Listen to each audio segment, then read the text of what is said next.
பேழைக்கு பிரதான ஆசாரியன் Noah. Noah was the high priest of his own family. ஆதியாகமம் 8ஆம் அதிகாரம் 20ஆம் வசனம் பாருங்கள். அரராத் மலையிலே பேழை தங்கியது. பேழை விட்டு வெளியே வந்த உடனே இந்த நோவாவும் அவருடைய குடும்பமும் செய்த முதல் காரியம் என்ன அப்படின்னா, அவங்க பலிபீடம் கட்டினாங்க.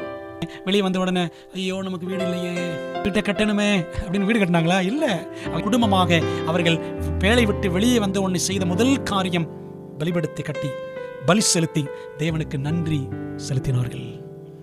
பிரியமானவர்களே, ஒவ்வொரு நாளும் நாம் குடும்பமாக தேவனை தேடுகிறோமா, குடும்பமாய் ஜெபிக்கிறோமா என்பதை நாம் சற்று சிந்திக்க வேண்டும். ஏனென்றால் கிறிஸ்தவ குடும்பங்களிலே குடும்ப ஜெபம் என்பது இன்றைக்கு இல்லவே இல்லை, அறவே இல்லை என்று தான் சொல்ல வேண்டும்.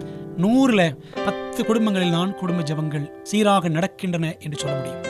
அநேக குடும்பங்களில் குடும்ப ஜெபம் இல்லை.